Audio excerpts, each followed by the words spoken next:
সভা অভাবনীয়, কোনো সন্দেহ নেই যে বাংলাদেশের কোনো একটা কলেজে এই ধরনের উচ্চাভিলাষী একটা শিরোনামে একটা সভা হচ্ছে এবং সেখানে ছাত্রী বেশি দেখা যাচ্ছে এসে উপস্থিত হচ্ছে। এটা খুব বেশি ঘটে তা নয়। যেমন এই যে চিন্তার ইতিহাসের কথা বলা হচ্ছে, আমি ভেবেছি যে আমি বাংলাদেশের চিন্তার 3 পর্ব সম্পর্কে আলাপ করব। আমি সাধারণভাবে পরিচিতিমূলক বক্তৃতা দেব না, আমি এক ধরনের মূল্যায়নমূলক বক্তৃতা দেব। আমি ধরে নেব যে আমি যাদের নাম বলবো এবং চিন্তার যে পদ্ধতিগুলো সম্পর্কে বলবো সেগুলো সম্পর্কে যদি কারো পরিচয় নাও থাকে, তাও আমাদের মধ্যে কিছু কিছু যোগাযোগ তৈরি হবে এবং সেই যোগাযোগের মধ্য দিয়ে আমি কি বলতে চাচ্ছি সেটা অংশ অন্তত শেষ পর্যন্ত আমরা পরস্পরের যোগাযোগের মধ্যে প্রতিষ্ঠা করতে পারব। আমি খুব একটা আশার কথা বলবো না। সাধারণত আমি বলে থাকি বিভিন্ন বক্তৃতায় যে বাংলাদেশের জনগোষ্ঠী, আমরা আশাপ্রদ ভাবা করছিলাম যে বাংলাদেশের চিন্তা চর্চার একটা গুরুতর সমস্যা, সেটা যেভাবে প্রকাশিত হোক না কেন, সেটা বিজ্ঞানের চর্চায় হোক, যাকে আমরা সংস্কৃতি সাহিত্য কিংবা ইতিহাস এই চর্চায় হোক, কিংবা সৃজনশীল সাহিত্য যেগুলোকে বলি আমরা সেগুলোর চর্চায় হোক, আমরা দেখি যে বাংলাদেশে এইসব চর্চায় সৃষ্টিশীলতার অভাব আছে। ওই যে এই গণিত বিভাগের অফিসে একটা ক্যালেন্ডার দেখছিলাম যেখানে লেখা আছে যে জ্ঞান ঠিক প্রতিভার ব্যাপার নয়, প্রকৃত প্রতিভার ব্যাপার হলো কল্পনা করতে পারতে হয়। একটা জিনিস দেখে, শুধু দেখলেই যে সেটা সম্পর্কে জানা যায় তা নয়, দেখে সেই সম্পর্কে মূল্যায়নমূলক পর্যালোচনামূলক প্রক্রিয়ার মধ্য দিয়ে যেতে হয়, সিদ্ধান্ত নিতে হয়। ওই যে আমরা বলছিলাম যে চিন্তক আমরা কাকে বলি, সেটার একটা গোড়ার সূত্র কিন্তু এতেই নিহিত। প্রত্যেক মানুষই চিন্তা করে, প্রত্যেক মানুষেরই সেন্স আছে। গ্রামসি বলে একজন তাত্ত্বিক আছেন, ইতালিয়ান বামপন্থী তাত্ত্বিক, তিনি খুব মজার কথা বলেছেন। তিনি বলেছেন যে প্রত্যেক লোকেরই সেন্স আছে, জ্ঞান আছে, কমন সেন্স। কিন্তু কমন সেন্স যথেষ্ট নয়, দরকার গুড সেন্স। কেউ কেউ প্রাত্যহিক জীবনযাপনের মধ্য থেকে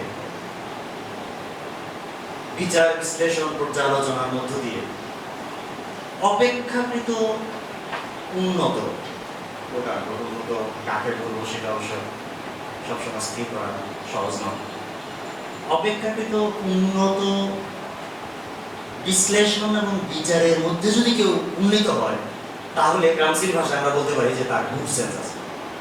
ওই ধরনের লোকদেরকে আমরা এক অর্থে চিন্তক বলতে পারি, যে সে দেখে, সে সিদ্ধান্ত নেয়, পদ্ধতি মাফিক সিদ্ধান্ত নেয় এবং সে সিদ্ধান্ত অনেকের জন্য প্রযোজ্য।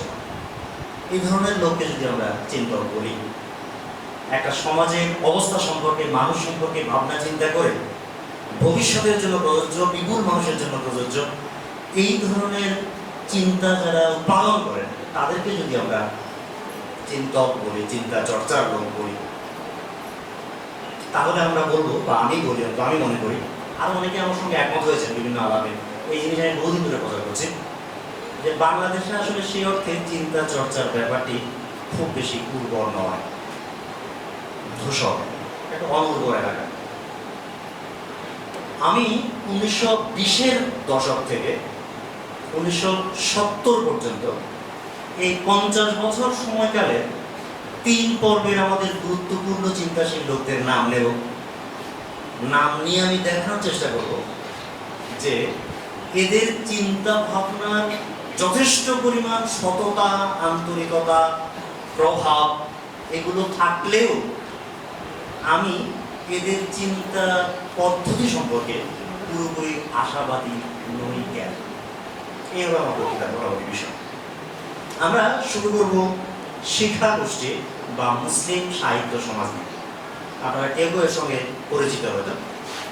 1920-এর দশকে 1926 সালে ঢাকায় প্রথম একটা তরুণ দল, তরুণী কেউ ছিল না, তরুণ দল একটা দল বেঁধে চিন্তা করবে বলে সমাজ পরিবর্তন করার জন্য, সমাজকে বিচার বিশ্লেষণ করার জন্য চিন্তা করবে, লিখবে, উপস্থাপন করবে বলে সিদ্ধান্ত নিয়ে কাজ শুরু করেছিল। এদেরকে একটা নাম দিয়েছিল মুসলিম সাহিত্য সমাজ। এদের পত্রিকা ছিল, একটা নাম ছিল শিখা গোষ্ঠী, শেখা, এবং ওই শিখার নাম মোতাবেক এদেরকে শিখা গোষ্ঠীও বলা হয়। এই মুসলিম সাহিত্য সমাজ, এদের লেখকরা যারা ছিলেন তারা কেউ কেউ আপনাদের পরিচিত, আমার ধারণা পরিচিত হবে, কারণ বাংলাদেশে পাঠ্যপুস্তকগুলোতে এদের রচনা বিভিন্ন ক্লাসে থাকে। এরা গুরুত্বপূর্ণ কারণে কারা ছিলেন এরা? এদের মধ্যে নেতৃস্থানীয় দুজন ছিলেন। একজনের নাম আবুল হোসেন, এনার নাম আপনারা হয়তো কম জানেন। আরেকজন ছিলেন কাজী আব্দুল ওদুদ, এর নাম কারো কারো জানার কথা, কোনো পাঠ্যপুস্তকে লেখা থাকে। একজন ছিলেন কাজী মোতাহার হোসেন, এনাকে আপনারা চেনেন, না জানার কোনো কারণ নাই, পাঠ্যপুস্তকে বই দেওয়া থাকে। আর ইনি হলেন বিখ্যাত দাবার, এর নামে দাবা। ইনি 40 বছর পূর্ব পাকিস্তানে দাবায় চ্যাম্পিয়ন ছিলেন, 7 বার উপমহাদেশে চ্যাম্পিয়ন হয়েছিলেন। স্ট্যাটিস্টিক্স ডিপার্টমেন্টের প্রতিষ্ঠাতা কাজী মোতাহার হোসেন। ওই যে রবীন্দ্রসঙ্গীত এবং ছায়ানটের আরেকজনের নাম আপনারা জানেন, এনার নাম হলো কাজী মোতাহার হোসেন চৌধুরী, সংস্কৃতি কথা বিখ্যাত লেখা। এনার শিক্ষা সংক্রান্ত প্রবন্ধ বিভিন্ন ক্লাসে থাকে। আরেকজন বিখ্যাত লোক আছেন, এনার নাম আবুল ফজল। এরা কয়জন ছিলেন বুঝতে পারছেন? আমি এক লেখায় লিখেছি যে এরা প্রবন্ধ লিখতেন, এরা সাহিত্যিক প্রবন্ধ লিখতে চাইতেন, এবং যাকে আমরা প্রবন্ধ বলি বাংলাদেশের ইতিহাসে এই জেনারেশন যারা একসময় কাজ শুরু করেছিল 1926 সালে, এই জেনারেশন হলেন প্রাবন্ধিক হিসেবে সবচেয়ে গুরুত্বপূর্ণ, এবং সামষ্টিকভাবে এদের সাফল্যকে আজ পর্যন্ত আর কেউ ছাড়াতে পারেনি, আজ পর্যন্ত পারেনি। 5-6 জন খুবই গুরুত্বপূর্ণ, আরো কয়েকজন আছেন। আব্দুল কাদের ছিলেন এদের সঙ্গে, আনোয়ারুল কাদের ছিলেন, আরো অনেকে ছিলেন। প্রশ্ন হলো, ঢাকা তখন 1926 সাল, বুঝতে পারছেন? ঢাকা তখন কি? ঢাকায় তখন কিছুই নেই। ঢাকা তখন রাজধানী হয়নি, প্রাদেশিক রাজধানী হয় না, সেটা 1947 সালে। ঢাকা ইউনিভার্সিটি আছে, 1921 সালে প্রতিষ্ঠিত হয়েছে। এটা কিন্তু ইউনিভার্সিটিতেই হয়েছিল, সলিমুল্লাহ মুসলিম হলে। সেখানে এতজন তরুণ একসঙ্গে চিন্তা চর্চা করবে বলে একত্রিত হয়েছে এবং তারা সাফল্য পেয়েছে। এর কারণটা কি? এর কারণ দুটো কারণ আমরা প্রত্যক্ষভাবে দেখব, পরোক্ষ কিন্তু শক্তিশালী কারণ আরেকটা আছে। খুবই শক্তিশালী কারণ হলো, আপনারা কেউ কেউ জানেন যে ওই সময় অসহযোগ আন্দোলন হয়েছিল ভারতবর্ষে। গান্ধীজির প্রথম সফল আন্দোলন, রাজনৈতিক আন্দোলন ছিল। অসহযোগ আন্দোলনে হিন্দু এবং মুসলমান একসঙ্গে একত্রে আন্দোলন করেছিল। ভারতে তো হিন্দু মুসলমান সাম্প্রদায়িক সংকট প্রবল, আগে এবং পরে এই সংকট খুবই জোরালো ছিল। কিন্তু ওটাই ছিল একমাত্র একটা ছোট্ট সময় যখন এই দুই সম্প্রদায়ের মধ্যে মিল মিশটা অপেক্ষাকৃত প্রবল ছিল, অসহযোগ আন্দোলনের সময়। এটা বলা যাবে যে এই জেনারেশন যারা, তাদের বয়স তখন খুবই কম, সবচেয়ে সিনিয়র ছিলেন তারা, যারা আব্দুল ওদুদরা, তাদের জন্ম হলো 1894 সালের থেকে, কাজী মোতাহার হোসেনের জন্ম 1897 সালে, এরকম। তার মানে ওই সময় তাদের বয়স ছিল 30-এর কম। এই জেনারেশন ওই অসহযোগ আন্দোলন দিয়ে খুবই প্রভাবিত হয়েছে। একটা প্রত্যক্ষ প্রভাব ছিল হলো কাজী নজরুল ইসলাম। কাজী নজরুল ইসলাম এদের যে বয়সের ছোট, বুঝতেই পারছেন, কাজী নজরুল ইসলামের জন্ম হলো 1899 সালে। কিন্তু কাজী নজরুল ইসলাম তো এক্সট্রিমলি প্রতিভাবান, সৃজনশীল লোক। তিনি যুগের আবহকে, চিন্তাকে এমনভাবে তার কাব্যে প্রকাশ করেছিলেন যে বিপুল পরিমাণ লোককে তা প্রভাবিত করেছিল, এমনকি তার বয়সে সিনিয়র যারা, তাদেরকে প্রভাবিত করেছিল। তাহলে এই যে কয়েকজন তরুণ একসঙ্গে চিন্তা করতে শিখলো, আসলো, এদের পেছনে তাহলে একটা রাজনৈতিক প্রেক্ষাপট ছিল, অসহযোগ আন্দোলন, আর কাজী নজরুল ইসলামের সাফল্যের প্রত্যক্ষ প্রভাব ছিল। যে নজরুল পারে, এটা চোখরা, নজরুলের বয়স কত? নজরুল তো বিখ্যাত হয়ে গেছে যখন 22-23 বছর বয়স হয়, সারা দেশে বিখ্যাত। যে একটা চোখরা পারে, ও কথা বলতে পারে, ও জোরের সঙ্গে কথা বলতে পারে, ওর ব্যক্তিত্ব আছে, প্রত্যয় আছে, এবং ওই প্রত্যয় সে সমস্ত জনগোষ্ঠীকে সম্বোধন করার জন্য ব্যবহার করে এবং তাদেরকে জাগিয়ে তুলতে পারে ভিতর থেকে। এই যে একটা বাস্তব উদাহরণ, এই বাস্তব উদাহরণটা তাদেরকে প্রভাবিত করেছে। তবে এরা আসলে মানসিকভাবে সবাই ছিল রবীন্দ্রনাথের সন্তান। এরা বেসিক্যালি রাবীন্দ্রিক, আমরা যে শব্দটা ব্যবহার করি, কিংবা আমরা বলি রবীন্দ্র বলয়ের বাসিন্দা।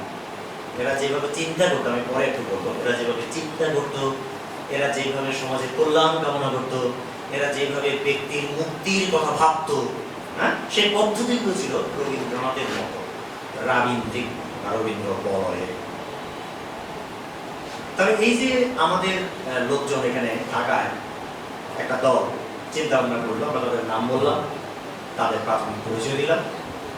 আমি এখন তাদের চিন্তা ভাবনার পদ্ধতি সম্পর্কে একটু কথা বলবো, কারণ আমি শেষ পর্যন্ত বলবো যে এরা খুবই সফল, খুবই বড় মাপের চিন্তাশীল লোক, এরা সারা জীবন ধরে কাজ করেছেন। তারপরও এদের চিন্তার পদ্ধতির মধ্যে এমন কিছু ব্যাপার ছিল যেগুলো আমাদের সমাজের জন্য যতটা কল্যাণ করার কথা ছিল ততটা কল্যাণ করা হয়নি। ওটা বলা আমার চূড়ান্ত লক্ষ্য। ফলে আমি এখন সেই সম্পর্কে বলতে পারবো। আমরা খেয়াল করবো যে এরা তাদের সংগঠনের নাম দিয়েছে মুসলিম সাহিত্য সমাজ। আমাদের এই কথা মনে রাখা দরকার। ওই যে স্যার বললেন যে চিন্তা কিরকম, চিন্তার ইতিহাস কিরকম, এই যে মুসলিম সাহিত্য সমাজ নাম দিয়েছে, এই নামের মধ্যে কিন্তু ওই কালের বাস্তবতার পরিচয় আছে, তারা কি করতে চায় তার পরিচয় আছে, তাদের চিন্তা ভাবনার সীমাবদ্ধতা এবং প্রসারতার পরিচয় আছে। তারা নাম দিয়েছে মুসলিম সাহিত্য সমাজ। আমি এক লেখায় লিখেছি যে এদের আসলে মুসলিম সাহিত্য সমাজ নাম না দিয়ে উপায় ছিল না। ওরা মুসলমান সমাজের জন্যই কাজ করতে চাচ্ছিল, ওরা হিন্দু সমাজের জন্য কাজ করবে কিংবা হিন্দু মুসলমান মিলিয়ে কাজ করবে, এই পরিস্থিতি আসলে বাংলা অঞ্চলে তখন ছিল না। কারণ আরো 100 বছর আগে থেকেই বাংলা অঞ্চলে হিন্দু মুসলমান সাম্প্রদায়িক বিভেদটা অত্যন্ত প্রবল ছিল। হিন্দুরা হিন্দুদের মতো চিন্তা করতো, মুসলমানরা মুসলমানদের মতো চিন্তা করতো, আলাদা আলাদা চিন্তার ধারা ছিল। ওই ধারার মধ্যে বুঝতেই পারছেন হয়তো আপনারা যে আমাদের বিখ্যাত চিন্তাশীল লোকরা ছিল সবাই হিন্দু সমাজের লোক। হ্যাঁ, আরো 100 বছর আগে থেকে, 100 বছরের বেশি আগে থেকে রামমোহন রায়রা কাজ করছেন কলকাতায়। রামমোহন রায়ের জন্ম 1772 সালে। রামমোহন রায় কলকাতায় এসেছেন 1815 সালে। আমরা এখানে আলাপ করছি 1926 সালের কথা, তার মানে ওটা প্রায় 100 বছর আগের কথা। হ্যাঁ, সেখান থেকে ওই সম্প্রদায়ের মধ্যে, হিন্দু সম্প্রদায়ের মধ্যে কলকাতায় খুবই বড় বড় সৃষ্টিশীল মননশীল প্রতিভা জন্ম নিয়েছিল। সেখানে মাইকেল মধুসূদন দত্ত ছিল, ঈশ্বরচন্দ্র বিদ্যাসাগর ছিল, বঙ্কিমচন্দ্র চট্টোপাধ্যায় ছিলেন, আর রবীন্দ্রনাথ ছিলেনই। এরকম বহু লোক, নাম নেওয়া যাবে কয়েকশো লোকের যে কোনো সময়। ওই যে যারা এই বড় বড় চিন্তাশীল লোক, বড় বড় সৃষ্টিশীল লোক, সাহিত্য করেছেন, চিন্তা করেছেন, সমাজের উন্নয়নের জন্য কাজ করেছেন, এদের চিন্তার কিন্তু একটা বৈশিষ্ট্য ছিল এই যে তারা মূলত হিন্দু সমাজ নিয়ে কাজ করেছেন। ফলে আমাদের তরুণরা যখন এখানে কাজ করা শুরু করে তখন তাদের পক্ষে হিন্দু মুসলমান মিলিয়ে একটা চিন্তা ভাবনা করার সুযোগ খুব কম ছিল। আমরা বলবো দে আর ফোর্সড, তারা বাধ্য হয়েছিলেন যে তারা মুসলিম সমাজ নিয়ে চিন্তা করবেন এবং তারা তাদের সংগঠনের নাম দিবেন মুসলিম সাহিত্য সমাজ, এরকম একটা নাম তারা দেবেন। কিন্তু এদের আকাঙ্ক্ষাটা ছিল উদার। আপনারা কেউ কেউ জানেন যে 1926 সাল থেকে 1946 সাল, এই 20 বছর ছিল উপমহাদেশের সবচেয়ে দাঙ্গাবহুল সময়। 1926 সালে প্রথম বড় দাঙ্গা হয়েছে এবং সবচেয়ে বড় গ্রেট ক্যালকাটা গেলেই হয়েছে 1946 সালে। এই 26 বছর দাঙ্গার হাঙ্গামা চলছিল। মুসলিম লীগ তখন একটু পরে, কিছুদিন পরে ক্ষমতায় আসবে, পাকিস্তান আন্দোলন জোরালো হবে, সাম্প্রদায়িক রোয়েদাদ হয়েছে, তার মানে সবই হলো সাম্প্রদায়িকত বিভাজনের দিকে। কিন্তু এই দলটা সাম্প্রদায়িক বিভাজন চায়নি, এরা মিলন চেয়েছিল একদম শেষ পর্যন্ত। এদের যে জেনারেশন, এই জেনারেশন হিন্দু মুসলমান মিলনের গান গেয়েছিল। কিভাবে? এটা কিন্তু খুবই বড় ব্যাপার। কলকাতার হিন্দু সম্প্রদায়ের লোকরা পারে না, পরের জেনারেশন, আমরা একটু পরেই বলবো, মুসলমান চিন্তকরা পারে না, এরা পেরেছিল।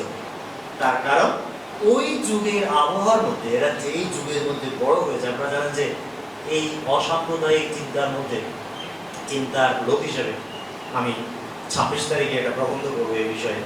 নজরুলের অসাম্প্রদায়িকতা তো খুবই বিখ্যাত। এটা কিন্তু আসমান থেকে আসে না, এটা বিশেষ সময়ের নানা ভাবভঙ্গির মধ্যেই মানুষ ওইভাবে বড় হয়ে ওঠে, যে ওইভাবে চিন্তা করতে শেখে। নজরুলের যে কারণে করেছিল, এই মুসলিম সাহিত্য সমাজের লোকদেরও সেই কারণেই হয়েছিল, সেটা হলো কিছু অসহযোগ আন্দোলন। রাজনীতির একটা গুরুত্বপূর্ণ বিষয়। রাজনীতি মানুষের চিন্তাকে খুব গভীরভাবে প্রভাবিত করে। ওই যে হিন্দু মুসলমান মিলিত একটা রাজনৈতিক আন্দোলন ছিল, সেটার প্রভাব কিন্তু এই জেনারেশনের মধ্যে পড়েছে। আগের এবং পরে হিন্দু এবং মুসলমান আমাদের চিন্তাশীল লোকদের মধ্যে এরকম উদার নীতিবাদী, ওটার ইংরেজিতে বলে লিবারাল, উদার মানে আমরা যে বলি উদার, ব্যাপারটা সেরকম না, এটা ফিলোসফিক্যাল আইডিয়া। এরকম উদার নীতিবাদী লিবারেল জেনারেশন আসলে আর পাওয়া যায়। ফলে এদের মধ্যে সাম্প্রদায়িক সম্প্রীতির আকাঙ্ক্ষা ছিল এবং সবারকে নিয়ে একসঙ্গে উন্নতি করার একটা আকাঙ্ক্ষা ছিল। এত এত সাফল্যের পরেও, এত এত ভালো হওয়ার পরেও আমি বুঝি যে এদের চিন্তার মধ্যে একটা গুরুতর গরব ছিল। গরবটা কি? গরবটা হলো এই, এরা খুবই অবসেসড ছিল, যারা আমি ইংরেজিতে বলি অবসেসড, হিপনোটাইজড ছিল কলকাতার যে সাংস্কৃতিক উন্নতি সেটা দিয়ে। এরা খুবই অবসেসড ছিল। এরা ছিল, আমি আগেই বলেছি, এরা ছিল রাবীন্দ্রিক।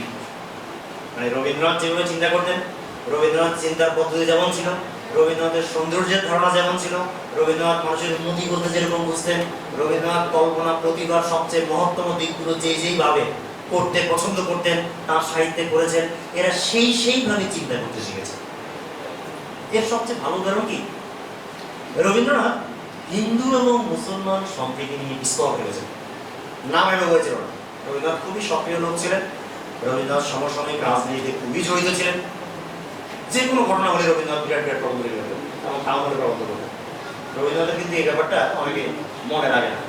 একদম 1900 সালের আগ থেকে তার মরার আগ পর্যন্ত রবীন্দ্রনাথ প্রধান রাজনৈতিক ঘটনাবলী প্রায় সবগুলো নিয়ে লম্বা লম্বা প্রবন্ধ লিখেছেন।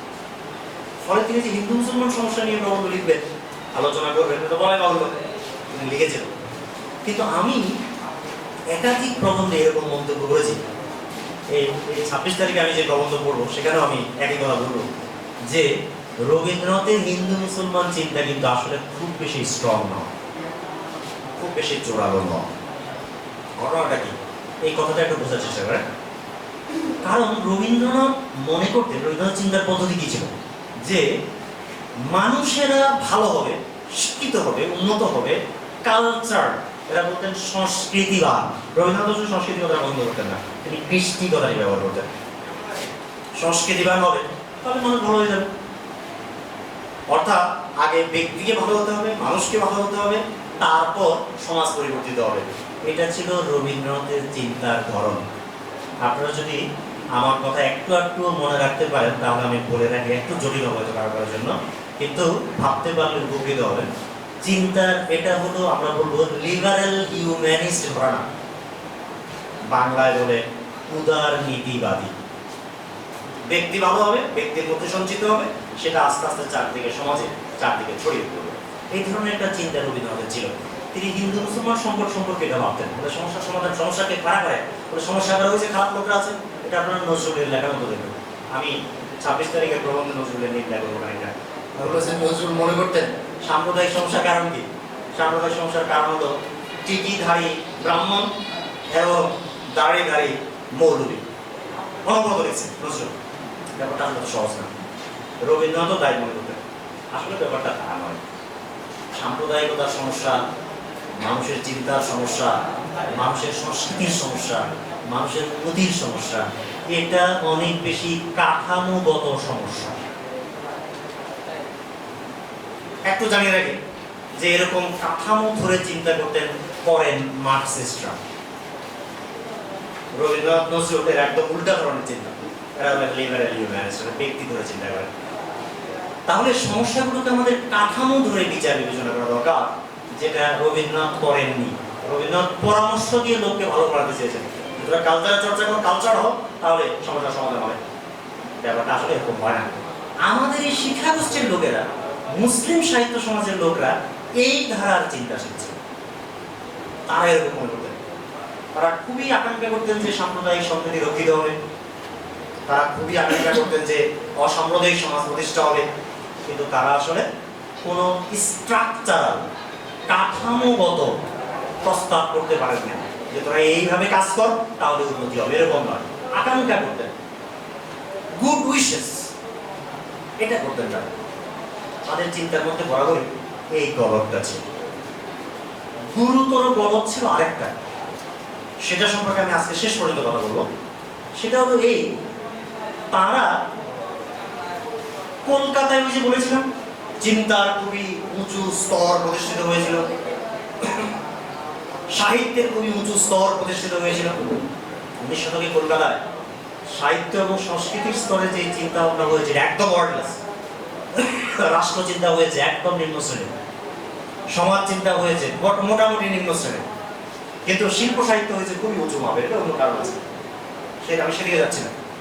কিন্তু ওই যে উৎকৃষ্ট সাহিত্য, ওই যে উৎকৃষ্ট সাংস্কৃতিক চর্চা, ওটার প্রতি আমাদের এই, খেয়াল করেন, গ্রাম থেকে আসা কৃষকের সন্তান, মুসলমানের পোলা, মৌলবীর পোলা, নতুন ফার্স্ট জেনারেশন পড়াশোনা করেছে, নাগরিক হয়েছে, এদের একটা দারুণ অবসেশন ছিল কলকাতার ওই সংস্কৃতির প্রতি, কলকাতার ওই উন্নতির প্রতি। ওরা চাইতো কি, ওরা মুসলমান সমাজের উন্নতি চাইতো, ওরা পূর্ব বাংলার মানুষের উন্নতি চাইতো, এই জন্য সারা জীবন কাজ করছে, dedicated their whole life, whole endeavors, energy।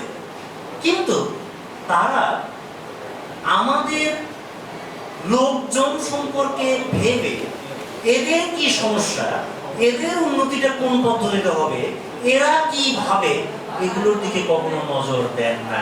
আসলে ওদের চিন্তা পদ্ধতি সেরকম ছিল না। ওদের চিন্তা পদ্ধতি ছিল ওরা একটা আইডিয়া তৈরি করবেন, আদর্শ তৈরি করবেন, সে আদর্শ লোকজনকে দেখাবেন, লোকজন সেটা শিখবে এবং সেদিকে অগ্রসর হবে। আবার বলছি, চিন্তার এই পদ্ধতিকে বলা হয়, বলতে পারি আমরা, লিবারেল হিউম্যানিস্ট পদ্ধতি, উদার নীতিবাদী পদ্ধতি। আমাদের এই কয়েকজন চিন্তাশীল লোক প্রত্যেকে, উদাহরণ এক্সেপশন, এই পদ্ধতির চিন্তক ছিল। আমি এক লেখা একটা উদাহরণ দিয়েছিলাম আপনাদের উপরে, কাজী মোতাহার হোসেনের একটা প্রবন্ধ, প্রবন্ধের নাম মুসলমান গৃহ ও আনন্দ। সরল একটা প্রবন্ধ, মুসলমান গৃহ ও আনন্দ, বা আনন্দ মুসলমান গৃহ হতে পারে। তার সঞ্চরণ বইতে আছে, বইটি 1937 সালে প্রকাশিত হয়েছে।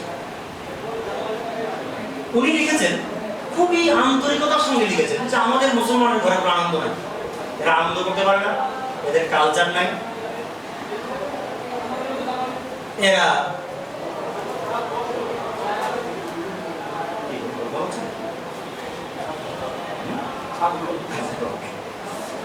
এরা আনন্দ বঞ্চিত আছে, একদম তিনি হাহাকার করছে। বুঝতে পারছি আমরা যে তিনি মানুষের কথা ভেবে বলছেন, তিনি মুসলমান সমাজের কথা ভেবে বলছেন। কিন্তু সমস্যাটা হলো, আমি লিখেছি যে এই যে আনন্দের একটা সংজ্ঞা ঠিক করলেন এই ভদ্রলোক কাজী মোতাহার হোসেন, এই সংজ্ঞাটা তিনি কোথেকে ঠিক করলেন? কাকে আনন্দ বলে? একজন মানুষ তো একভাবে আনন্দ পায়, একজন মানুষের আনন্দ আরেকজন মানুষের আনন্দের মতো নয়। কিন্তু ইনি ধরে নিয়েছেন যে আনন্দ বলে একটা ফিক্সড ব্যাপার আছে, আমাদের লোকরা তার চেয়ে অনেক বেশি পিছিয়ে আছে, ফলে তিনি হাহাকার করছেন, আহা আমার লোকরা পাচ্ছেন। তাহলে কতটা বুঝেন? আমি অন্য অনেক জায়গায় যেমনি এখানেও লিখেছি যে এই যে আনন্দের সংজ্ঞায়নটা করলেন কাজী মোতাহার হোসেন, তিনি এই সংজ্ঞায়নের মধ্যে বাঙালি মুসলমান ঘরের খোঁজ খবর বেশি নেন না। চিন্তা পদ্ধতি কি হতে পারত? তিনি করেছেন কি, তিনি আনন্দের একটা আইডিয়াল সংজ্ঞা ঠিক করেছেন, ঠিক করে বলছেন যে মুসলমান এটা পাচ্ছেন। আরেক পদ্ধতি কি হতে পারতো? আরেক পদ্ধতি হতে পারতো, তিনি মুসলমানদের ঘরে অনুসন্ধান করতে পারতেন। অনুসন্ধান করে তিনি দেখতে পারতেন যে এদের টেন্ডেন্সি এরকম, এদের অর্থনৈতিক অবস্থা এরকম, এদের উৎসবগুলো এরকম, এদের আনন্দ উদযাপনের ধরন এরকম, এটা এইভাবে আরো বাড়তে পারে। ঠিক আছে, আমি একটু সরল করে বলছি, এটাকে কিন্তু চিন্তার ক্ষেত্রে অবরোহী এবং আরোহী পন্থা বলতে পারি। আমরা সরল হবে, আমরা বলতে পারি এদের চিন্তার ধরন ছিল অবরোহী, উপর থেকে নিচের দিকে। তারা আইডিয়াল ঠিক করতেন, আইডিয়াল ঠিক করতে উপরে আরোপ করতেন। আর আসলে অনেক বেশি হওয়া উচিত ছিল আরোহী পদ্ধতিতে। যাদের জন্য আমি ভাবছি তারা কি ভাবছে, তারা কি রকম, তাদের কন্ডিশন কি, তারা উন্নতি বলতে কি বুঝে, তারা উন্নতির ধরন কিভাবে ঠিক করতে চায়, এই পদ্ধতিতে অগ্রসর হতে পারত। কিন্তু এই জেনারেশনের কেউ এই পদ্ধতিতে অগ্রসর হয় নাই। আমি শিক্ষাগোষ্ঠী কিংবা মুসলিম সাহিত্য সমাজ সম্পর্কে আমার আলাপ শেষ করে আছি। তারা আমার সিদ্ধান্তটা এরকম যে এদের লেখা চমৎকার, এদের আকাঙ্ক্ষা চমৎকার, এরা আমাদের সমাজের কল্যাণ চেয়েছেন এবং এরা সারা জীবন ডেডিকেট করেছেন। কিন্তু বিশেষ দৃষ্টিভঙ্গির প্রতাপের কারণে, কোন দৃষ্টিভঙ্গি? আরোপণমূলক, অবরোহমূলক, অন্য সমাজের মধ্যে আদর্শ স্থির করে সেটা আরোপ করা, এই ধরনের চিন্তা জোরের কারণে ব্যতিক্রম দুই চারটা পাওয়া যাবে, কিন্তু প্রধানত এদের চিন্তা এবং কর্মপদ্ধতি এরকম ছিল। এই জোরের কারণে এদের চিন্তা আমাদের সমাজের জন্য যতটা কল্যাণকর হতে পারত, ওদের এই দারুণ চিন্তা চর্চার ইতিহাস পরবর্তী বিভিন্ন প্রজন্মকে যত জোরালোভাবে প্রভাবিত করতে পারত, সেটা আসলে শেষ পর্যন্ত ঘটে নাই। এটা হলো একটা পর্ব, আমি মোট 3 পর্ব নিয়ে কথা বলবো। ওকে, আমি যেহেতু প্রধান পয়েন্টটা তৈরি করে ফেলেছি, আমার পরের গুলো বলতে কম পরিশ্রম হবে। প্রধান পয়েন্ট আমার তৈরি হয়ে গেছে যে চিন্তার এই ধরনটা আমি ক্ষতিকর মনে করছি। দ্বিতীয় জেনারেশন, আমি দ্বিতীয় জেনারেশনের চিন্তক, দ্বিতীয় পর্ব বলবো পাকিস্তান আমলের চর্চার একটা বিশেষ ধরনকে। আমি এখন যাদের নাম বলবো এদের নামও আপনারা অনেকেই জানেন, কারণ এরা আমাদের গুরুত্বপূর্ণ প্রাবন্ধিক এবং এদের লেখা বিভিন্ন ক্লাসে আমরা পড়েছি। এদের একজনের নাম ধরা যাক মোহাম্মদ ওয়াজেদ আলী। এস ওয়াজেদ আলী বলে আরেকজন আছে, আমি তাকে আনছি না, তিনি আমার এই তারিখে পড়বেন না। একজনের নাম ইয়াকুব আলী চৌধুরী, এর লেখা আমাদের বিভিন্ন ক্লাসে ছিল। একজনের নাম মোহাম্মদ বরকতুল্লাহ, ওই যে পারস্য প্রতিভা ইত্যাদি লিখেছেন। একজনের নাম ইব্রাহিম খান, প্রিন্সিপাল ইব্রাহিম খান, খুব পরিচিত, বিভিন্ন ক্লাসে তার লেখাপত্র থাকে। একজনের নাম গোলাম মুস্তফা। এই যে একটা চিন্তার ধারা, চিন্তার জেনারেশন, এই জেনারেশন প্রধানত ইসলাম নিয়ে ভেবেছেন, প্রধানত অন্য ব্যাপার ছিল কিন্তু প্রধানত ইসলাম নিয়ে ভেবেছেন। এবং আমি ভাবতে উদ্বুদ্ধ হচ্ছি যে এদের চিন্তার মধ্যে পাকিস্তান আন্দোলনের একটা প্রভাব ছিল। সময়টা একটু খেয়াল করেন, আমি আগের জেনারেশন বলেছি যারা শুরু করেছিল 1926 সালে, আর এরা হলো 1940-এর দশকে প্রধানত তাদের লেখালেখি করেছেন। এটা ছিল পাকিস্তান আন্দোলনের কাল। তখন আমাদের লোকজন হুমড়ি খেয়ে পাকিস্তান করতেছে।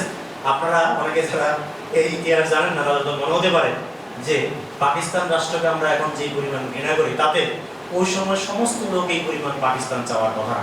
কিন্তু আপনাদের জ্ঞানার্থে জানিয়ে রাখছে, ওই সময় বাংলার মিডল ক্লাস মুসলমানরা almost without any exception Pakistan আন্দোলনের সমর্থক ছিল এবং লড়কে লেঙ্গে পাকিস্তান এই স্লোগানে তারা ঝাঁপিয়ে পড়েছিল।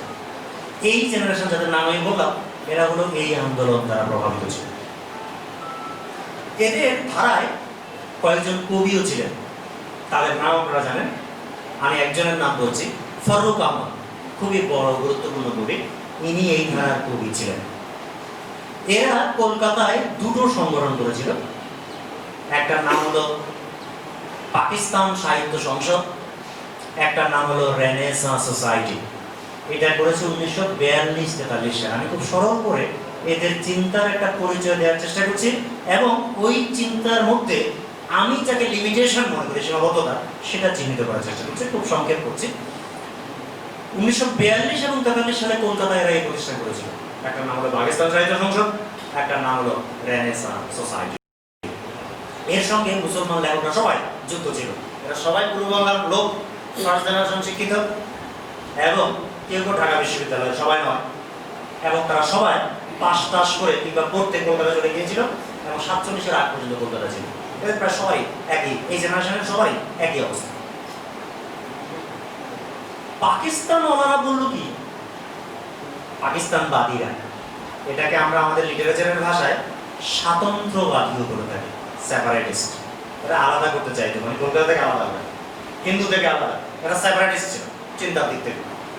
ওই যে খেয়াল করেন, এরা ছিল হলো শিক্ষা গোষ্ঠীর লোকরা ছিল হলো সমন্বয়বাদী, আর এরা হলো সেপারেটিস্ট, এরা হলো স্বাতন্ত্র্যবাদী, এরা আলাদা হতে চায়। আমি এই দুই জেনারেশনকে কলকাতার দুই জেনারেশনের সঙ্গে তুলনা করে থাকি। তুলনা করার ব্যাপারটা আমি চুরি করেছি পার্থ চট্টোপাধ্যায় বলে এক লোকের কাছ থেকে। পার্থ চট্টোপাধ্যায় খুব বড় হিস্ট্রিয়ান, বড় তাত্ত্বিক, আমার খুবই পছন্দের লেখক। পার্থ চট্টোপাধ্যায় এক জায়গায় লিখছেন যে কলকাতায় 19 শতকে দুইটা মডার্নিটি ছিল, আধুনিকতা, দুইবার আধুনিকতা হয়েছে। এই সম্পর্কে প্রচুর থিসিস আছে, আমি একটা উল্লেখ করছি। একটা কি, একটা হলো রামমোহন রায়ের সময়, কবে, ওই যে 1815, রামমোহন রায় 1833 সালে মারা গেছে। আরেকটা হলো ধরা যাক বঙ্কিমচন্দ্রের সময়, এটা কবেকার, বঙ্কিমচন্দ্রের কর্মক্ষম সময় হলো 1865 সাল থেকে ধরা যাক 1880 পর্যন্ত। তাহলে পার্থ চট্টোপাধ্যায় বলছেন রামমোহন রায়দের সময়ের আধুনিকতা হলো লিবারেল আধুনিকতা। তিনি নাম দিচ্ছেন, ওই যে লিবারেল কথা আমি বারবার বলছি, উদার নীতিবাদী। আর বঙ্কিমচন্দ্রদের সময়ের আধুনিকতা হলো, ইনি বলছেন কলোনিয়াল আধুনিকতা, কলোনিয়াল জাতীয়তাবাদী আধুনিকতা। আপনারা কেউ কেউ জানেন বোধহয়, শুনে থাকবেন যে বঙ্কিমচন্দ্র একজন হিন্দু জাতীয়তাবাদী ছিলেন। আমি এই কথা বাড়াচ্ছি। এই পার্থ চট্টোপাধ্যায় যে দুই রকম কথা বলেছেন, এক গ্রুপকে বলেছেন লিবারেল, আর এক গ্রুপকে বলেছেন কলোনিয়াল বা ন্যাশনালিস্ট, ওই মত চুরি করে আমি শিক্ষাগোষ্ঠীর নাম দিয়েছি লিবারেল চিন্তক, আর এই পরে পাকিস্তানবাদী স্বাতন্ত্র্যবাদী যে গ্রুপটা, যার নাম বললাম আমি এখন যারা আলোচনা করছি, একে আমি নাম দিয়েছি জাতীয়তাবাদী চিন্তক। এরা পাকিস্তানি জাতীয়তাবাদী ছিলেন প্রত্যেক। তো ওই যে তারা সাহিত্য সংসদ করলেন, তারা রেনেসাঁ সোসাইটি করলেন, সেখানে তারা কিরকম সাহিত্য করবেন, কি নিয়ে সাহিত্য করবেন, এটার তিনটা জিনিস ঠিক করেছিলেন। একটা হলো তারা বললেন যে আমাদের ভাষার মধ্যে হিন্দু উপাদান বেশি, এই ভাষা দিয়ে মুসলমানদের জীবনকে উপস্থাপন করা যায় না, ফলে আমাদের ভাষার মধ্যে মুসলমানি উপাদান বাড়াতে হবে। এটা ছিল তাদের একটা চিন্তা। আপনারা বোধহয় অনুমান করতে পারবেন যে ফররুখ আহমদের কবিতা এর মধ্যে এই চিন্তা প্রতিফলন আছে। ওই সময় সবার মধ্যে আছে, শুধু ফররুখ নয়, ফররুখ প্রধান, ফররুখ বড় কবি, খুবই বড় কবি, সেজন্য আমরা ফররুখের নাম দেওয়া। দুই নম্বর হলো যে আমাদের যে সাহিত্য, এই সাহিত্যের মধ্যে খালি হিন্দু পুরাণ, হিন্দু গীত এগুলো ভর্তি, আমাদেরকে মুসলমানদের জীবন নিয়ে লিখতে হবে। ধরেন ফররুখ আহমদ লিখেছে, ওই সময় সৈয়দ হাসান লিখেছে, ওই সময় সবাই লিখেছে। তিন নাম্বারটা ছিল ইন্টারেস্টিং, আমি বিশেষভাবে এটার মধ্যে আপনাদের দৃষ্টি আকর্ষণ করছি। তারা বললেন যে বাংলা সাহিত্য বা বাংলার চিন্তার জগৎ পশ্চিম বাংলার, বেসিক্যালি শুধু হিন্দু নয়, পশ্চিম বাংলার, কলকাতা, পূর্ব বাংলা এখানে অ্যাবসেন্ট, লোকই নেই। যারা পূর্ব বাংলায় হিন্দু সাহিত্য করতো তারা কলকাতা চলে যেত। ফলে তারা বললেন যে আমরা পূর্ব বাংলার যে সমস্ত লোককাহিনী আছে, আপনারা তো অনুমান করতে পারেন যে পূর্ব বাংলার লোককাহিনী বিশেষভাবে সমৃদ্ধ, পূর্ব বাংলার লোকগানও বিশেষভাবে সমৃদ্ধ। যারা গান শুনেন তারা দেখবেন কলকাতার কিন্তু ফোক সং হয় না, ঠিক আছে? ওরা বলেন যে পূর্ব বাংলা যেহেতু লোক সাহিত্যে সমৃদ্ধ, কৃষক জীবন, লোক অভিজ্ঞতা আলাদা, আমরা আমাদের সাহিত্যে এই জিনিস নিয়ে আসবো।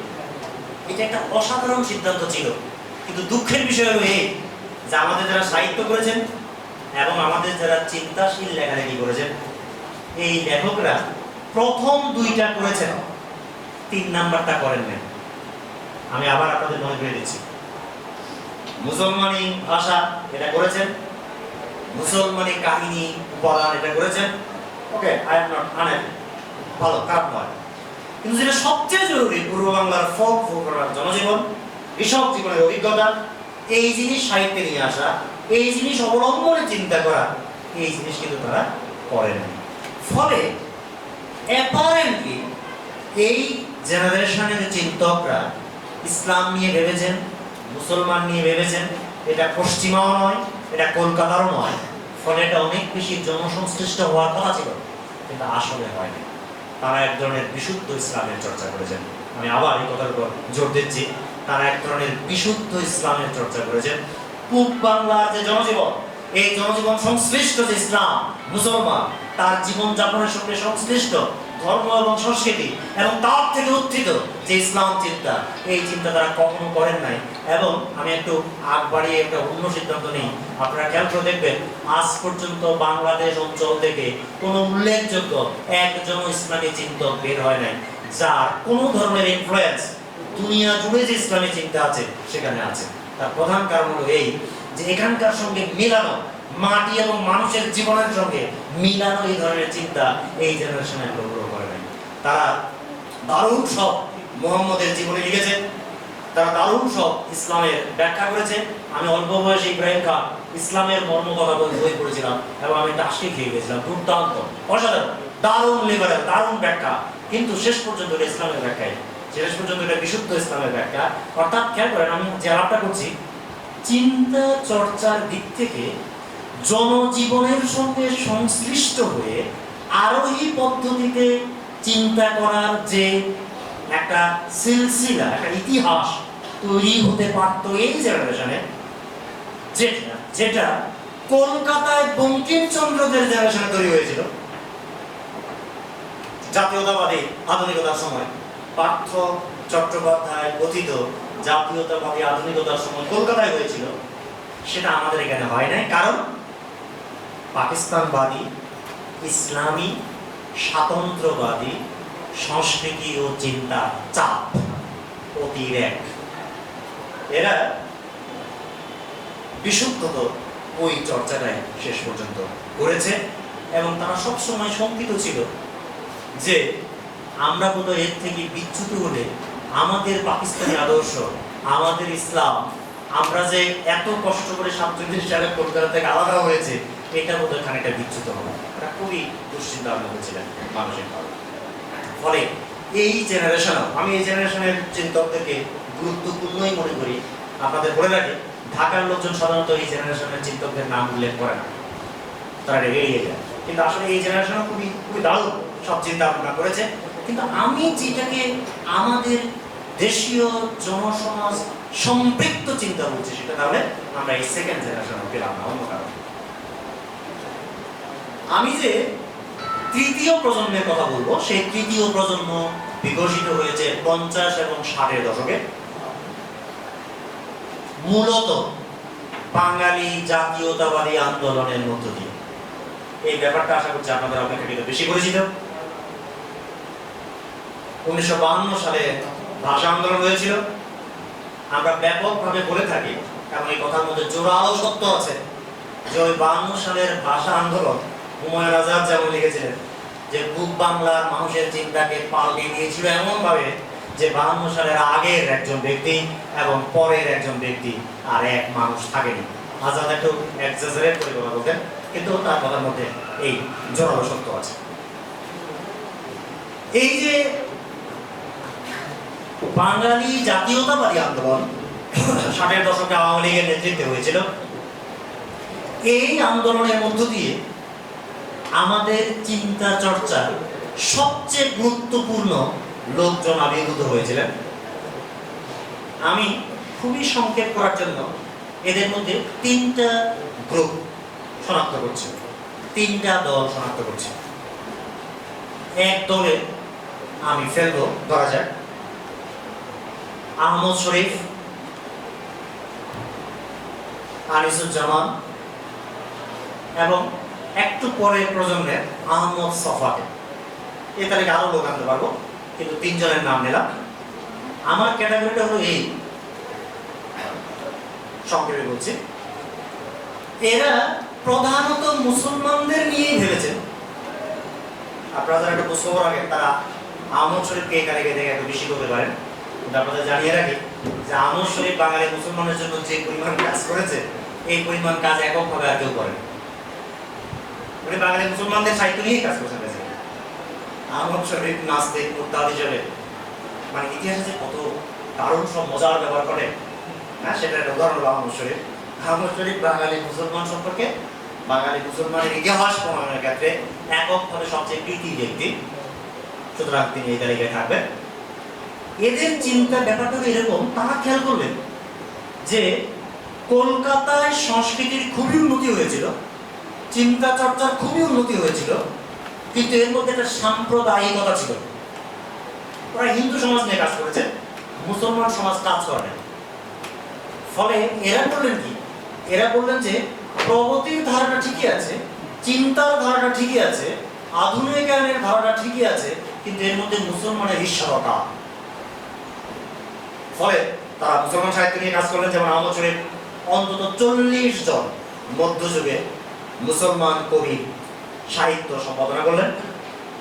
আনিসুজ্জামানের বিখ্যাত বইয়ের নাম মুসলিম মানুষ ও বাংলা সাহিত্য, এরপরের বইয়ের নাম মুসলিম বাংলা সাময়িক পত্র, বুঝতেই পারছেন। এবং আহমদ সভা বিশেষভাবে এই ধরনের চিন্তা করে খ্যাতিমান হয়েছেন। তার বিখ্যাত বইয়ের নাম বাঙালি মুসলমানের মন। তাহলে এটাকে আমি একটা পর্ব ধরছি, খেয়াল করেন। এরা কলকাতার চিন্তার যে প্রগতি, চিন্তার যে ধারা, যেটাকে আমরা রেনেসাঁ বলি, যেটাকে আমরা আধুনিকায়ন বলি, আমি অপেক্ষাকৃত জটিল সংজ্ঞা এড়িয়ে যাচ্ছি, সেই ধারার প্রতি এদের পূর্ণ ঈমান ছিল, শ্রদ্ধা ছিল, বিশ্বাস ছিল। তারা ইতিহাস ওইভাবেই দেখতেন। ওইভাবে দেখার প্রচুর সমস্যা আছে, আমি সেদিকে যাব না, কিন্তু ওরা এইভাবেই দেখতেন। দেখার পরও তারা দেখলেন যে এর মধ্যে মুসলমানরা আছে। তারা ওই মুসলমানদেরকে ওই তালিকার মধ্যে, ওই ইতিহাসের মধ্যে, ওই ধারার মধ্যে ইনক্লুড করতে চাইলেন। তারা সেভাবে কাজ করবেন। আরেক দল আমি বলতে পারি, যারা অপেক্ষাকৃত বেশি কাজ করেছেন আধুনিকায়ন নিয়ে, মডার্নাইজেশন কাজ করেছেন অপেক্ষাকৃত বাঙালি জাতীয়তাবাদী ধারায়। এদের মধ্যে সবচেয়ে গুরুত্বপূর্ণ লোক হলেন আব্দুল হক। ধরা যাক মার্কসিস্ট বদরুদ্দিন উমর আসলে এই ধারাতেই করবেন 60-এর দশকের কর্মকাণ্ডে। কারণ তিনি আসলে শুধু তার ওই 3 খণ্ডের ক্লাসিক বইয়ের জন্য নয়, ভাষা আন্দোলনের ইতিহাসের যে ক্লাসিক বইয়ের জন্য নয়, আরো যে সমস্ত কাজ করেছিলেন সেগুলো 60-এর দশকের বাঙালি জাতীয়তাবাদের তাত্ত্বিক ভিত্তি পোক্ত করেছে। এদের সঙ্গে মিলবে না, কিন্তু বাঙালি জাতীয়তাবাদী এবং আধুনিকতাবাদী হিসেবে এই তালিকায় হুমায়ুন আজাদের নাম ইনক্লুড করা দরকার। এটা একটা ধারা, বিপুল লোক পড়বে এই তালিকায়, আমি অনেক লোকের নাম নিচ্ছি। আর আরেকটা ধারা হলো মার্ক্সবাদী ধারা। এই সময় কয়েকজন মার্ক্সবাদী বলে পরিচিত চিন্তক কাজ শুরু করেছিলেন। যেমন ধরা যাক রণেশ দাস গুপ্ত। বদরুদ্দিন উমর তো অবশ্যই, যদিও আমি তাকে অন্তত ওই সময় বাঙালি জাতীয়তাবাদী ধারার চিন্তক বলতেই স্বাচ্ছন্দ্য বোধ করি। ধরা যাক সিরাজুল ইসলাম চৌধুরী মার্ক্সবাদী পরিভাষা ব্যবহার করে লেখালেখি করে থাকেন। এই ধরনের একটা ধারা ছিল। তাহলে আমি এই জেনারেশন, যেটা 60-এর দশকে বাঙালি জাতীয়তাবাদী আন্দোলনের মধ্য দিয়ে বিকশিত হয়েছে, অনেক বেশি অর্গানিক, অনেক বেশি জনজীবন সংশ্লিষ্ট। কারণ আন্দোলন সংগ্রাম হচ্ছে, রাজনৈতিক দলগুলো প্রোগ্রাম করছে এবং সাহিত্যিকরা ওই ধারায় লিখছে, ওই ধারায় চিন্তা করছে, ওই ধারায় প্রকাশ করছে এবং রাজনৈতিক আন্দোলনকে বলবান করছে, ব্যবহার করছে। ফলে এই চিন্তার মধ্যে অনেক বেশি অর্গানিক উপাদান, অনেক বেশি জনসংশ্লিষ্ট উপাদান থাকার সম্ভাবনা বেশি আসলে ছিল। তারপর আমি বলবো ওই যে সংকটটা আসলে জনবিচ্ছিন্নতার সংকট, চিন্তার মৌলিকতার সংকট, এই ব্যাপারগুলো আসলে এই জেনারেশন থেকেও বাদ যায়নি। আমি 2-3টে উদাহরণ দিচ্ছি মাত্র, আমার জন্য বরাদ্দ করার সময় এখন কিছু বাকি আছে। ধরা যাক আমাদের মার্ক্সবাদী চিন্তক যারা, এখানে ফিরোজ ভাই আছেন, এই ধারার চিন্তার সঙ্গে তিনি প্রত্যক্ষ সংশ্লিষ্ট, প্রায় সবাইকে নাম মতো চিনেন। কিন্তু আমি বলবো যে মার্ক্সবাদী চিন্তকরা শেষ পর্যন্ত 60-এর দশকে দারুণভাবে এলিটিজমে ঢুকেছেন, আভিজাত্যবোধে ঢুকেছেন। কথাটা আমি আমার আগের বক্তৃতার সঙ্গে মিলিয়ে বলি। ওই যে বলেছিলাম শিক্ষাগোষ্ঠীর লোকেরা মোটামুটি কলকাতায় উৎপাদিত সংস্কৃতির একটা স্ট্যান্ডার্ড স্থাপন করে মুসলমানদেরকে চেয়েছিলেন যে তোরা এইভাবে এই পর্যন্ত আয়, এই পর্যন্ত উন্নতি হও। আমাদের মার্ক্সের চর্চা কিন্তু প্রায় সেরকম। গরিব মানুষ, খেটে খাওয়া মানুষ, তাদের ধর্ম, তাদের ভাষা, তাদের সংস্কৃতি, তাদের জীবন যাপনের মধ্য থেকে যে অভিপ্সা এবং আকাঙ্ক্ষা জন্ম নেয়, সেটাকে বুঝে গরিব মানুষের জন্য রাজনৈতিক কর্মসূচি এবং ইডিওলজিক্যাল ভাবাদর্শিক কর্মসূচি উপস্থাপন করা, এই চর্চা আমাদের 60-70 দশকের মার্ক্সবাদীদের মধ্যে আসলে দেখা যায় না। তাহলে কি করেছে তারা? তারা আসলে রাজনীতির, সমাজ পরিবর্তনের, বিপ্লবের একটা উঁচু উন্নত আদর্শ স্থির করেছেন এবং লোকজনকে বলেছেন যে তোরা পরিবর্তিত হয়ে এই ধারায় উন্নীত হও। সে একই আরোপণমূলকতার সমস্যা, সে একই অনুবাদমূলকতার সমস্যা, সে একই জনবিচ্ছিন্নতার সংকট। সংকটটা বাঙালি জাতীয়তাবাদী ঘটনায়ও খুব জোরালো ছিল। আমরা বলেছিলাম পাকিস্তানবাদী যে চিন্তকদের ধারা আমরা নাম বলেছিলাম, ওদের সংকট ছিল যে ওরা মনে করতো যে আমরা বোধহয় পাকিস্তান হারিয়ে গেল, একটু উদার হলে, একটু জনসংশ্লিষ্ট হলে যে ইসলাম থেকে দূরে চলে যাব। 60-এর দশকের বাঙালি জাতীয়তাবাদী চিন্তকরা ঠিক উল্টা ধরনের চিন্তায়, দুশ্চিন্তায় আক্রান্ত ছিলেন। তারা পাকিস্তান রাষ্ট্র কর্তৃক, খেয়াল করেন, বিপরীতভাবে এত অবসেস ছিল, বিপরীতভাবে, যে তারা মনে করত ধর্ম, সংস্কৃতি, ইসলাম এইসবের নাম নিলে বুঝি আমার বাঙালি জাতীয়তাবাদী রাজনৈতিক শুদ্ধতা নষ্ট হবে। এই চিন্তায় আক্রান্ত ছিলেন এই দলের লোকেরা। এটা আমাদের ঐতিহাসিক চিন্তার একটা বিরাট গলদ যে পাকিস্তান রাষ্ট্রটি আমাদের শুধু রাজনৈতিকভাবে পিছিয়ে দেয়নি, পাকিস্তান রাষ্ট্রটি দুইভাবে আমাদের সাংস্কৃতিকভাবে এবং চিন্তার দিক থেকে পিছিয়ে দিয়েছিল। একদিকে যারা পাকিস্তান বন্দী ছিলেন তারা সংকীর্ণতা আক্রান্ত ছিলেন, আরেকদিকে যারা পাকিস্তান বিরোধী আন্দোলন করে বাঙালি জাতীয়তাবাদী হয়েছেন তারা ওই পাকিস্তান রাষ্ট্রের সঙ্গে ইসলাম এবং ধর্মের সম্পৃক্ততার কারণে ইসলাম এবং ধর্মের সম্পৃক্ততা চিন্তার জগৎ থেকে এমনভাবে বিসর্জিত করেছিলেন যে এটা জনগণের ভাষার সঙ্গে রীতিমতো সম্পর্ক হারিয়ে ফেলেছে। এই সমস্যাটা প্রবল ছিল এই জেনারেশনের অলমোস্ট প্রত্যেক লেখকের লেখালেখি, সে বামপন্থীও জাতীয়তাবাদীও। প্রবলেম আরো হয়েছে।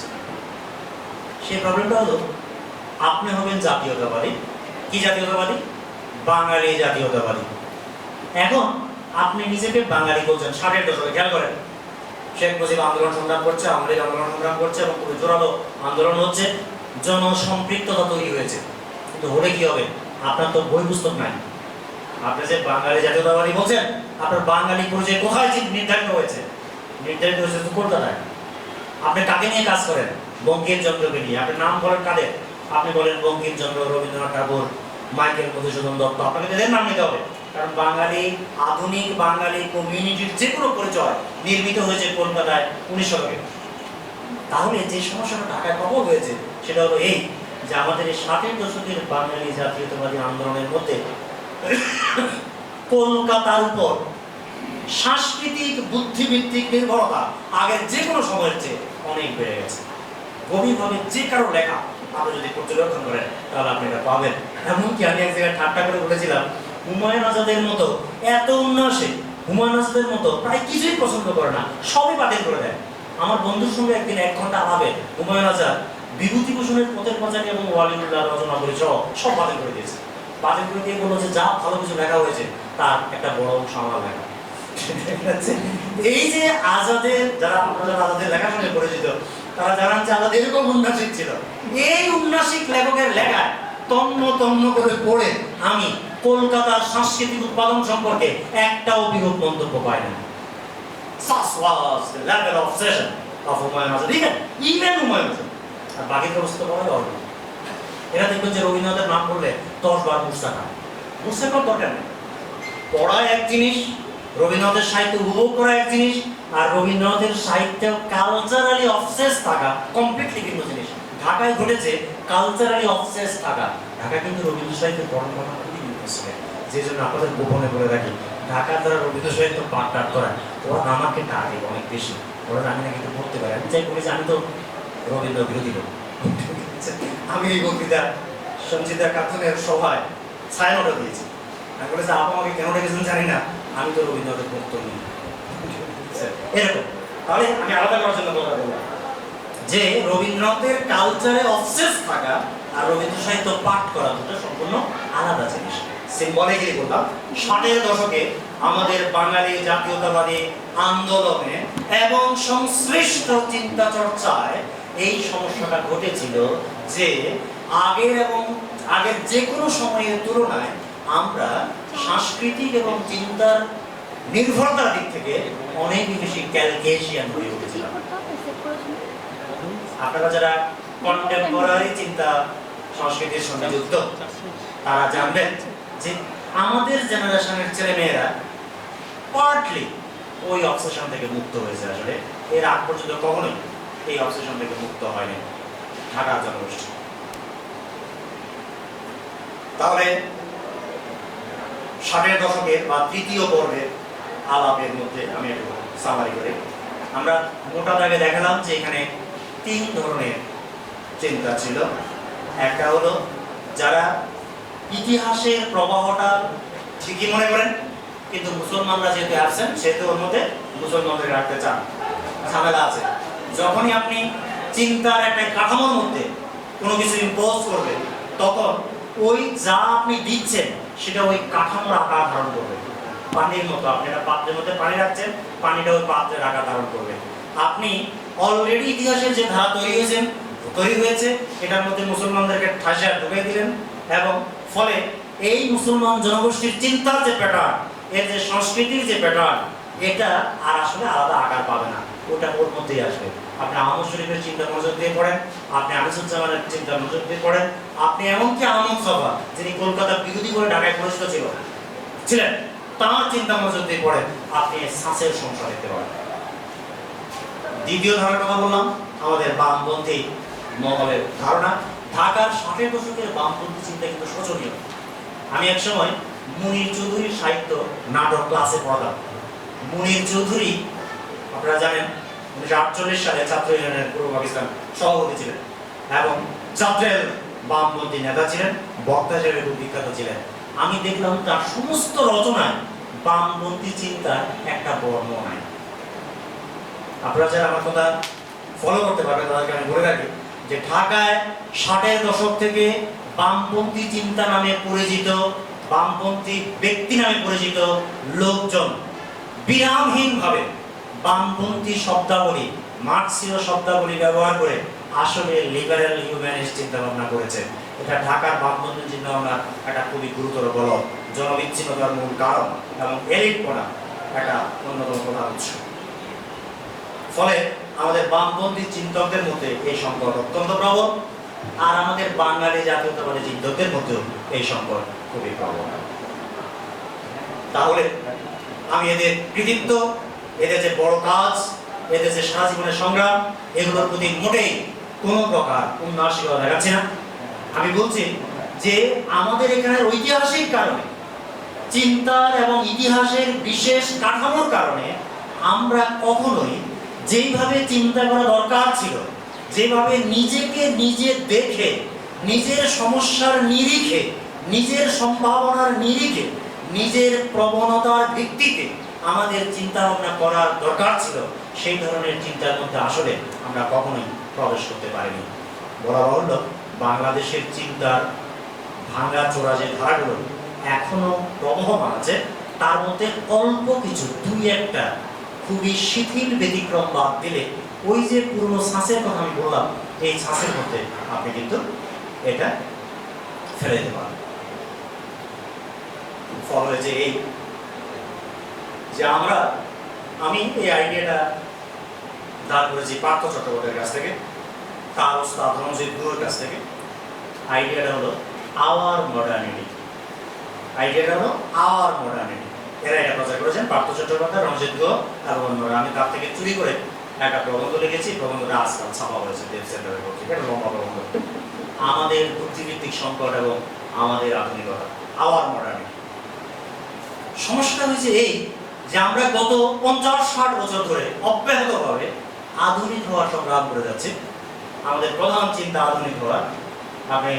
আপনারা হয়তো সবাই এই ভোকাবুলারির সঙ্গে পরিচিত নন, কিন্তু আপনাদের আমি নিশ্চিত করছি যে আমরা যখন সাহিত্য করি, আমরা যখন গান গাই, সিনেমা করি, সংস্কৃতি করি, আমরা যখন চিন্তা করি, আমরা যখন আমাদের নিজেদের সম্পর্কে বলি, তখন আমরা জ্ঞাতে অজ্ঞাতে সবচেয়ে বড় যে ধারণার প্রতি নিবিষ্ট থাকি সেটা হলো আধুনিকতা। যে আমরা কত আধুনিক হয়েছি গত 50-60 বছর 70 বছর ধরে আমরা আধুনিক হতে চেয়েছি, কিন্তু এই আধুনিকতা আসলে আমাদের আধুনিকতা হয়ে ওঠেনি। এটা আরোপিত চিন্তা চর্চার মধ্যে থেকে গেছে। আমরা যখন গণতন্ত্রের কথা বলি, তখন আমাদের গণতন্ত্র একটা আরোপিত সংজ্ঞা হিসেবে আসে। আমরা যখন উদারনীতির কথা বলি, তখন সেটা একটা আরোপিত সংজ্ঞা হিসেবে আসে। আমরা যখন ধর্ম চর্চার কথা বলি, আমরা যখন চিন্তা চর্চার কথা বলি, আমরা যখন সংস্কৃতির কথা বলি, তখন বুঝতেই পারছেন মোতায়ের হোসেন চৌধুরীর সংস্কৃতি কথার মতো এমন একটা নিম্ন শ্রেণীর সংস্কৃতির সংজ্ঞা ঢাকায় আজ পর্যন্ত এত প্রতাপশালী আমি কিছুতেই ভেবে পাই না। সোশিওলজি পড়ে ঢাকার লোক 70-80 বছর ধরে, অ্যানথ্রোপোলজি পড়ছে বহুদিন ধরে, লিটারেচার পড়ছে, কোথাও সংস্কৃতির এই সংজ্ঞা নাই যে ধর্ম অশিক্ষিত লোকের কালচার, কালচার শিক্ষিত লোকের ধর্ম। এই যে প্রবাদ প্রতি বাক্যটি ঢাকায় অত্যন্ত প্রতাপশালী হয়েছে, মনে রাখবেন এই প্রতাপশালী হওয়ার পিছনে ওই দৃষ্টিভঙ্গি কাজ করছে যে একটা আদর্শ ঠিক করে রাখা এবং সেই নিরিখে সবাইকে বিচার বিশ্লেষণ করা। আসলে এগুলো চিন্তা হিসাবে অত্যন্ত নিম্ন শ্রেণীর, এগুলো অনুবাদমূলক, এগুলো আরোপণমূলক, এগুলো জনসংস্কৃতি থেকে বহু দূরে। এটা আমার দায়িত্ব নয় যে আজকে এই বক্তৃতার মধ্য দিয়ে এই অবস্থা অবসান ঘটানো, কিন্তু আশা তো করা যেতে পারে যে আমরা নিজেদেরকে দেখতে পারবো, আমরা চিন্তা করতে শিখব, আমরা নিজেদের বাস্তবতা এবং আকাঙ্ক্ষা এই দুয়ের সমন্বয় করে অবরোহী এবং আরোহী পদ্ধতির সম্মিলন ঘটিয়ে চিন্তা ভাবনা করে ঢাকায় বাংলাদেশে চিন্তার একটি গতিশীল ধারা প্রবাহ তৈরি করতে পারব। ধন্যবাদ।